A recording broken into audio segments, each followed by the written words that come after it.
అందరికీ నమస్కారం. శ్రావణ మాసం శుభాకాంక్షలు. శ్రావణ మాసం అన్న వెంటనే లక్ష్మీ స్వరూపం కనిపిస్తుంది కదా.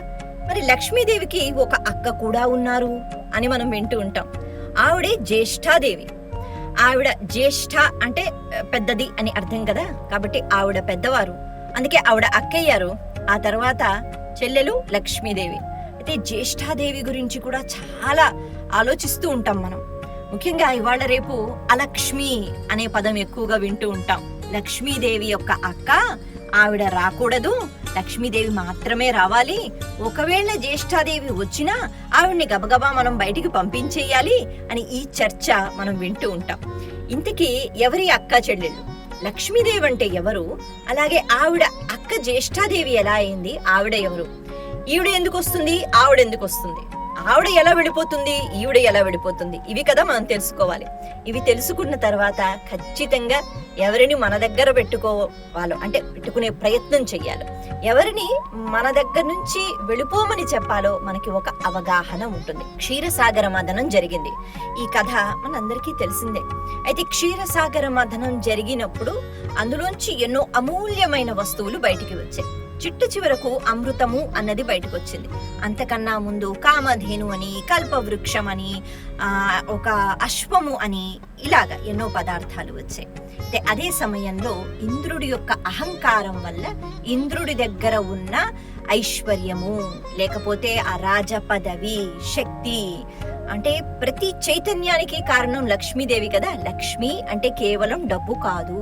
అంటే ఇంద్రుడికి కలిగిన అహంకారం వల్ల ఇంద్రుడి యొక్క ఐశ్వర్యం పోయింది అంటే లక్ష్మీదేవి అక్కడి నుంచి వెళ్ళిపోయింది. ఎక్కడికి వెళ్ళిపోయింది? సముద్ర గర్భంలోకి వెళ్ళిపోయింది. అందుకే మళ్ళీ లక్ష్మీదేవి కావాలి అంటే, మళ్ళీ ఆవిడ తిరిగి రావాలి అంటే, ఆవిడ లేకపోతే జీవ చైతన్యం లేదుగా. అప్పుడు ఏం చేయాలి అని అడిగితే శ్రీ మహావిష్ణువు సాగర మథనం చేయమన్నారు. అందుకే సాగర మథనం చేసిన తర్వాత లక్ష్మీదేవి క్షీర సముద్రం నుంచి బయటకు వచ్చింది. సముద్రుని యొక్క పుత్రిక అని అంటూ ఉంటారు. కాబట్టి వెళ్ళిపోయిన లక్ష్మీదేవి ఆవిడ మళ్ళీ ఆ క్షీర సముద్రంలోంచి బయటికి వచ్చింది. అంటే అహంకారంతో ఎప్పుడైతే ఉంటామో లక్ష్మీదేవి చెప్పా పెట్టకుండా వెళ్ళిపోతుంది. మళ్ళీ ఆవిడ్ని పొందాలి అంటే ఇంద్రుడంతటి వాడికే తప్పలేదు కదా. ఆయన దేవతలకి రాజు, అధిపతి, ముఖ్యంగా స్వర్గంలో ఉంటారు. కానీ దేవతలకి కూడా లక్ష్మి అన్న అనుగ్రహం లేకపోతే వాళ్ళ పని అంతే. అంటే అలా కష్టపడి సాగర మథనం చేస్తున్నారు.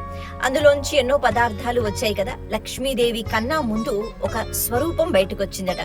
అది కొద్దిగా భయంకరంగా ఉందట. మరి ఆ స్వరూపం బయటికి వచ్చిన తర్వాత పూర్తిగా సముద్రంలో నీళ్లు ఎండిపోయాయా అన్నట్టుగా అనిపించిందట. మనకి దేవి భాగవతంలో, కొన్ని పురాణాల్లో ఈ వర్ణన ఉంటుంది. అంటే అలా మాయమైపోతాయా అంటే కాదు. అక్కడ ఆవిడ అలా బయటకు వచ్చిన వెంటనే అశుభము అంటే మంగళత్వం లేకపోతే ఏ పని చెయ్యాలనుకున్నా అది సర్వనాశనం అయిపోవడం అన్నమాట. కాబట్టి సముద్రంలో నీళ్లు వెళ్ళిపోయాయా అనేటట్టుగా ఉందట. మరి నీళ్లు లేకపోతే సాగర మథనం ఎలా చేస్తారు? తర్వాత లక్ష్మీదేవి ఎలా వస్తుంది?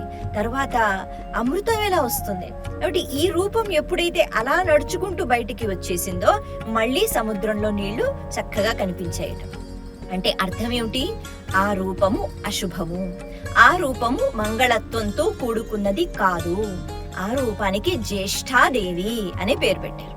ఆవిడ జ్యేష్ఠాదేవి అంటే ఆవిడ ఎక్కడ ఉంటే అక్కడ అంతా అమంగళకరము, అశుభము. ఇది ఆవిడ స్వరూపం. ఆ తర్వాత వచ్చారు లక్ష్మీదేవి. అయితే ముందు ఈవిడ వచ్చారు కదా, అందుకే అక్క అని అన్నారు. తర్వాత ఆవిడ వచ్చారు కాబట్టి ఆవిడ్ని చెల్లి అని అన్నారు. సరే, మరి వీళ్ళకి ఉన్న అనుబంధం ఏమిటి? అక్కా చెల్లి అంటే సరిపోతుందా? మనకి బయట బాహ్య ప్రపంచంలో అక్కా చెల్లెళ్ళు అంటే ఎంతో అనుబంధం ఉంటుంది కదా. మరి వీళ్ళ మధ్య అనుబంధం ఏంటి అంటే, అక్క జ్యేష్ఠాదేవి ఆవిడ చాలా తొందరగా వచ్చేస్తుందట. వెళ్ళడానికి ఆవిడ ఇష్టపడదు. అంటే ఆవిడ వెళ్ళిపోవాలి అంటే మనం చాలా కష్టపడాలి. మనం కష్టపడకుండానే జ్యేష్ఠాదేవి వచ్చేస్తుంది. ఇక లక్ష్మీదేవి విషయానికి వస్తే ఆవిడ రావడానికి చాలా కష్టం. అంత సులభంగా ఆవిడ రాదు. మరి వెళ్ళిపోవడం చాలా సులభంగా వెళ్ళిపోతూ ఉంటుంది. అలా వెళ్ళిపోతూ ఉంటుంది. అందుకే చంచల చపల అని అంటారు. చాలా చంచలంగా ఎప్పుడు వెళ్ళిపోతుంది మనకే తెలియదు, కానీ ఆవిడ వెళ్ళిపోతుంది. ఈ ఒక్క విషయాన్ని చాలా జాగ్రత్తగా తెలుసుకోగలగాలి.